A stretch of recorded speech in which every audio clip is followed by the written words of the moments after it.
पिछले कुछ दिनों में आपने देखा होगा, लद्दाख की सर्द वादियों से लेके उत्तराखंड की पहाड़ियों तक, उत्तर प्रदेश की गलियों से लेके गुजरात की सड़कों तक सिर्फ एक ही मंजर देखने को मिला है, वो है हिंसा, नारेबाजी और उपद्रव की घटनाओं का। लद्दाख में लड़ाई इस चीज को लेकर हो रही है कि उनकी जमीन, उनकी संस्कृति, उनके संसाधनों को संविधान की छठी सूची में जगह मिले। मांगे जायज हो सकते हैं, लेकिन जब आंदोलन की आड़ में हिंसा करी जाए, सरकारी दफ्तरों को जलाया जाए, मासूमों का गला रेता जाए, तो ये कहीं ना कहीं एक नफरत की लड़ाई बन जाती है। बहुत से लोगों को विदेश से फंडिंग आती है, नहीं आती है, इसके लिए भी गवर्नमेंट जांच कर रही है और इसका खुलासा जल्दी हो जाएगा कि क्या इसके पीछे तथ्य छिपे हुए हैं। देहरादून में युवा पेपर लीक और भर्ती में हो रही धांधलेबाजी को लेकर आक्रोश में है। उनका गुस्सा भी समझ में आता है, लेकिन समझने वाली बात यह है कि कैसे इस आंदोलन को एक धार्मिक प्रवृत्ति का रूप दे दिया जाता है, एक धर्म के खिलाफ भड़काया जाता है और कैसे कुछ राजनीतिक पार्टियां अपनी रोटियां सेकने का इसके ऊपर काम कर रही है। गाँव में भगुआ घुसने ही ना दिया जाए, इनको बोले झंडा हमारे हाथ में दो और भगवा अपने हाथ में वापस लेके जाओ। उत्तराखंड क्रांति दल की सरकार आएगी ना,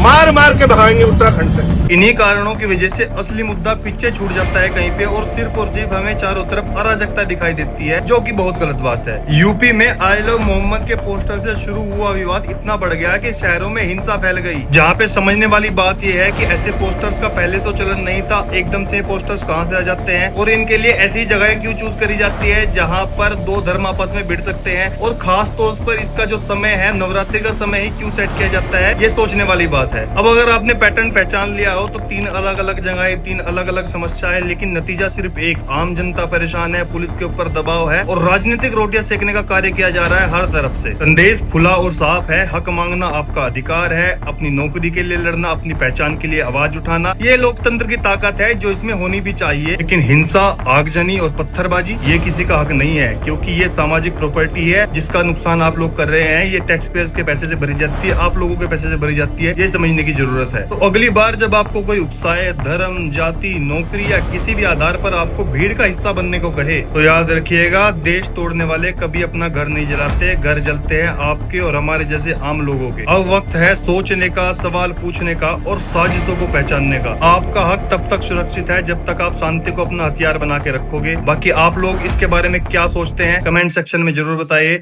राम राम।